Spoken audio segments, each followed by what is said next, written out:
is going to be the toughest fight of his career. Shut up, relax. The most embarrassing fight of his career. Chair across your face. Yeah, I think he's about to cry. I'm definitely up for fighting.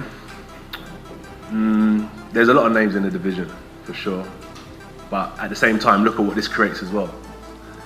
I'm a fighter and I understand that economics of business as well. And this does good business. Are you really going to do this? Absolutely. Are we going to do this? For a record payday? To go in and spark Jake Paul before we start the serious stuff? Anthony Joshua has issued a chilling warning to Jake Paul, and this time, it goes far beyond hype or promotional trash talk. While Jake may be chasing the biggest payday of his career, Joshua's team is making it painfully clear how dangerous this matchup truly is. Promoter Eddie Hearn bluntly urged Paul to grasp the risks, saying one clean shot from AJ could have devastating consequences. Rising heavyweight Moses Adama echoed that concern, warning that stepping into the ring with Joshua is the kind of gamble that could come with real, serious injury. Really, in my view, it's an absolute joke. It shouldn't be sanctioned. I really don't believe it should be sanctioned. I have a sneaking suspicion that it would be a very big fight. But the biggest thing is us rubbernecking to actually see if they do get to the point where they step in the ring together. Because Jake Paul's an area level fighter, a British area level fighter, and Anthony Joshua is still a killer and a live heavyweight. That should not be sanctioned anywhere in the world, in my view. It's dangerous, man. Very dangerous. It brings the sport into disrepute. The people that are talking about organising that, they should have a real hard look at themselves. But even Eddie Hearn's kind of teasing he doesn't like it, but you can see the glitz of dollars. There's no price. There is no price. There shouldn't. Experts argue that Jake Paul entering a ring with Anthony Joshua isn't just a bold gamble, it's a potential threat to his health. Boxing insider Ariel Helwani warned that Joshua's raw strength and veteran experience could leave Paul exposed to brutal damage, noting that AJ's knockout power is on a level Jake has never faced.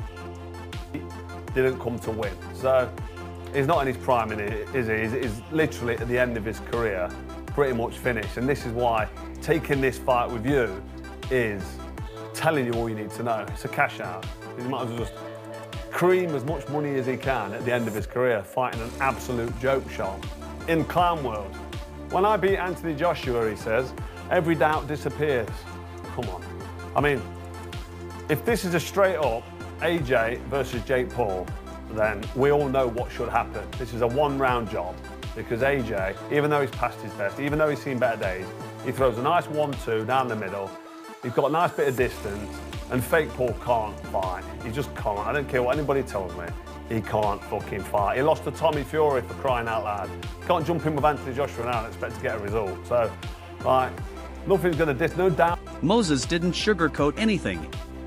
He urged Jake Paul to think about his long-term health before thinking about money, saying a single miscalculated punch from Joshua could change everything.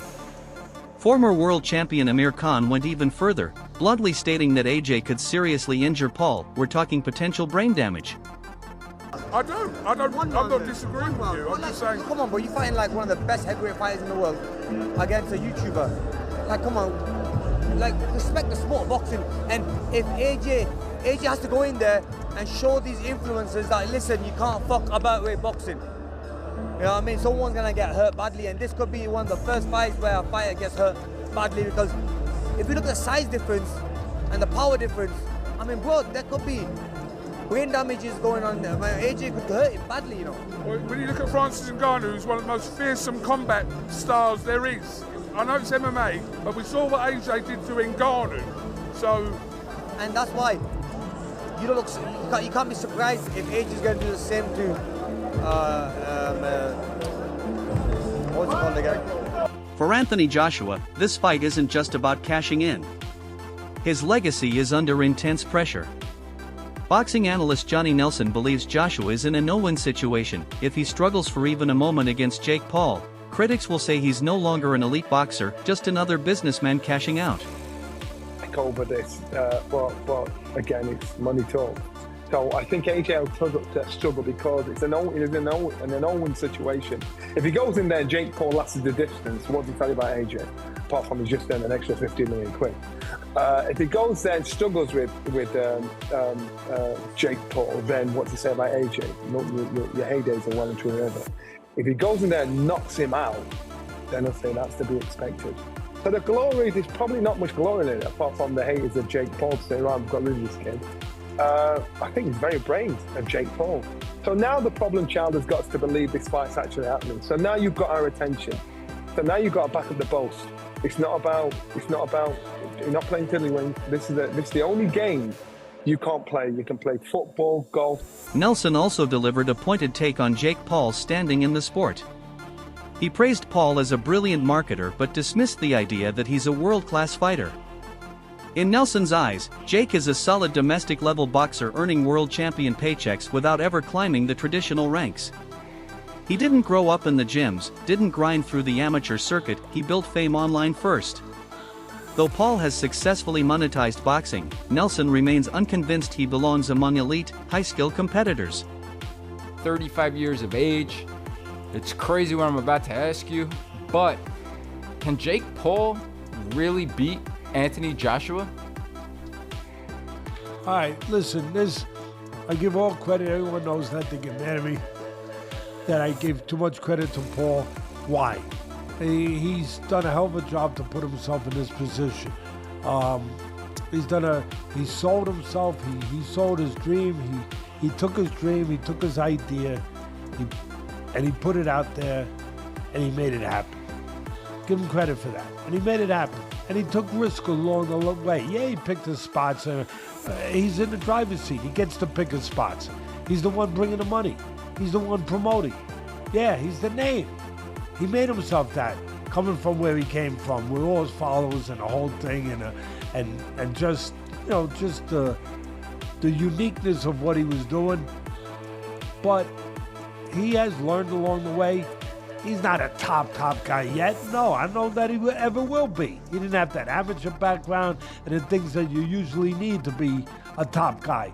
But he has improved. He is a work in progress. Former champion Carl Froch agrees, arguing that even accepting a fight with Paul risks staining AJ's reputation and pulling him away from Hall of Fame greatness. At the same time, Joshua has repeatedly stated that his biggest priority is leaving the sport healthy, saying, "My legacy is that I walked out on my feet." It's going to be his last fight, fighting this clown show. I mean, it's not ideal, is it? It's no ideal way to go out, but people will argue, well, he's just taking the money and running. So you can't really argue with that. So that's it for another episode of Froch on Fighting. I had to get my opinion out there because I know you've all been waiting for it. It's a shame, really. I'd like to see Anthony Joshua, actually, even though I don't believe he can do it. But when Eddie Hearn tells us that AJ is going to become a 3-time world champ, it'd be nice to see the rebuilding process and get back behind him. 1 or 2 easy fights and then go for a world title. And this could be one of the 2 easy fights. But I just think if you're going to jump in with fake Paul at this level, which is like I say, arguably a massive mismatch, it's no way to step towards or climb a ladder to get towards that world title. So this, for me, tells me that Anthony Joshua knows he's finished at any sort of elite level or world level. He won't be trying to go down the world title level anymore. This is just a cash out. So good luck to him, fair play to him, but hopefully when he's finished this fight, he'll be honest with us and say, listen, I've milked it, I've creamed it, I've had an unbelievable touch at the end of my career. I mean, he's already had an outrageous touch, hasn't he, with the involvement of Saudi Arabia, and now he's just creaming it at the end. He's got fake Paul, which is massive. Great for AJ, fair play to him. Anybody would do the same at the end of the career. But Jake Paul remains convinced he can beat Anthony Joshua. On his podcast, he attacked AJ's abilities, directly claiming Joshua doesn't have a chin, lacks skill, and fights stiff. He pointed to Joshua's knockout loss to Daniel Dubois as proof that AJ's durability is fading. According to Paul, his own awkward style, belief, and momentum give him a real opening in what many see as a wildly dangerous fight. Genuinely believes there is a chance he can win this. I think he's calculated everything about Anthony Joshua's circumstances and he's gone, yeah, I actually think I can do this. I can leapfrog so many years of having to build and go through the ranks and do all that stuff by beating a shop-worn Anthony Joshua. And what are the factors in Jake Paul believing this? Well, It would be firstly that AJ received a loss in his most recent fight.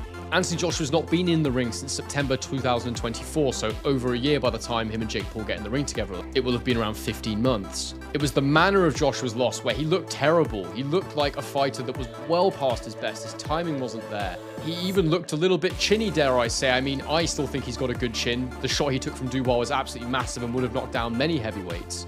And he showed decent powers of recovery to get up and struggle through for as long as he did before his over-aggression and miscalculation with the type of shots he was using got him knocked out by Dubois. But if you're deluded enough like Jake Paul, then perhaps you look at that and go, he landed a massive right hand on Joshua's chin, why can't I do the same? I believe myself to be a very big puncher. And it's that old saying, isn't it? You know, you shoot for the stars, you might at least land on the moon. And I think that's kind of why Jake Paul's maybe got to where he is in life, because he does have too much self-confidence. He does believe in himself. For Jake, this fight is the moment he believes he can silence every critic who said he only picks smaller, faded, or low-risk opponents. Facing a true heavyweight and former unified world champion, he insists this is his chance to prove he can compete at the highest level. In his words, "When I beat Joshua, every doubt disappears. No one can deny me." A real boxer. They said, fight someone your size. They said, fight a world champion. We looked at a long list of... Veteran trainer Teddy Atlas has a cautiously curious view. He warns that the matchup may be a step too far for Paul, given the massive gap in class and experience. Still, Atlas doesn't fully dismiss Paul's chances. He notes Joshua's recent knockout loss and extended inactivity, hinting that AJ may still be dealing with ghosts in the attic. Joshua remains the stronger, more skilled fighter, but Atlas admits he's interested to see which version of AJ steps into the ring. Even so, he concludes, this might be a step too far. Be a step too far. Now, when I say it, I'm also, I try to be responsible. I've been in this game 50 years, so I know where not to step. Where you could twist an ankle, or worse, you could break a leg or fall down. When I say that with the understanding too that Joshua's coming off being knocked out. Joshua hasn't fought for a year, right? But it's about a year. And there's some ghost in his attic. There are. I mean, I don't know. I don't know if he's gotten rid of some of them, but I know that in the position of a fighter coming where he's coming from, there are ghosts in your attic. I don't know if those ghosts are still taking up space. I don't know if maybe there could be no better exorcism for those ghosts than fighting a Jake Paul. That might be just the exorcism you need to clear out the attic. I don't know. That's the problem. We don't know.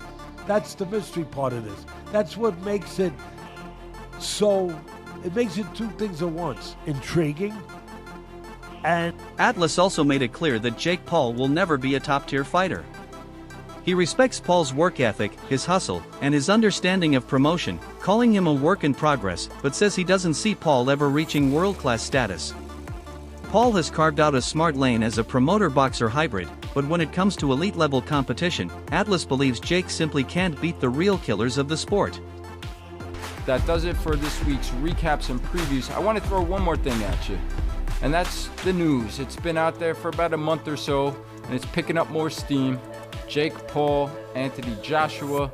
Now, Eddie Hearn came out this week most recently and said, I never thought I would say this, but right now, the front runner for this fight is Jake Paul for Anthony Joshua's ring return. Joshua coming up almost on a year in September since his KO loss to Daniel Dubois. He's going to be 35 years of age. It's crazy what I'm about to ask you, but can Jake Paul really beat Anthony Joshua? All right, listen, I give all credit. Everyone knows that they get mad at me, that I give too much credit to Paul. Why? He's done a hell of a job to put himself in this position. He sold himself, he sold his dream, he took his dream, he took his idea, and he put it out there, and he made it happen. Give him credit for that. And he made it happen. And he took risk along the way. Yeah, he picked his spots. He's in the driver's seat. He gets to pick his spots. He's the one bringing the money. He's the one promoting. Yeah, he's the name.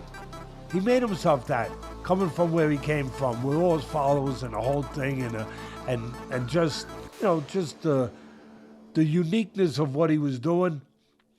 But he has learned along the way. He's not a top guy yet. No, I don't know that he ever will be. He didn't have that amateur background and the things that you usually need to be a top guy. But he has improved. He is a work in progress. He is a guy that you got to give him credit that he's respected the sport. Commentator Ade Oladipo kept things blunt. If the fight happens, he expects Joshua to end it quickly, possibly within the first 30 seconds. While he credits Jake for having the guts to call out someone far bigger and more dangerous, Oladipo firmly expects AJ's size, power, and experience to overwhelm him. Meanwhile, Jake dropped a bombshell of his own, suggesting the fight could generate around $267 million. Reports estimate both fighters could earn about $92 million each, but Paul's comments sparked speculation that additional streaming and PPV deals could push the numbers far higher. If true, their showdown could become one of the richest events in boxing history. Versus Jake Paul. Jab. AJ. Defense. AJ. Chin. AJ. Footwork. AJ. Boxing IQ. AJ. Person. A brutal loss to Anthony Joshua could severely damage Jake Paul's star power. Despite his massive social media influence, his ability to draw big PPV numbers depends heavily on credibility. A devastating defeat to a legitimate heavyweight would give critics all the ammunition they need, allowing them to label him as a YouTuber who couldn't hang with real pros. Even casual fans may lose interest. Eddie Hearn has openly warned that if things go badly, it could mean the end of Paul's boxing brand. In the end, this proposed matchup is more than just a spectacle, it's a high-risk gamble on every level. Jake Paul sees it as the fight that could finally legitimize his name in real boxing. But many believe he's stepping into a firestorm he may not be ready for. Health risks, experience gaps, and sheer physical danger all favor Joshua. For AJ, the money may be massive, but so is the reputational risk if anything goes wrong. It's a fight promising huge attention and enormous profits, yet many in the boxing world argue it's driven by business, not competitive merit. Or that serious, he can't really box. He can have a little fight, he can have a swing. He swings away, he stands up straight and he throws punches, but it's not professional boxing. Because when I watch him box, there's just so much wrong. It's just everything's wrong, it's so bad. He's got leaky defence, he telegraphs his punches. Like, you put him in with someone his own size, it was a professional, and it's a mismatch. And you'll see that if he ends up fighting somebody. Tommy Fury, bless him, he's a pro boxer, but he's inexperienced, he's got no amateur pedigree, he's a raw novice, or maybe just above the raw novice. I was saying earlier, where would I put him in terms of levels? He'd do well to win a British title. He's at that sort of level, and then from British title to world level. So the real question is Jake Paul playing with fire by taking on Anthony Joshua?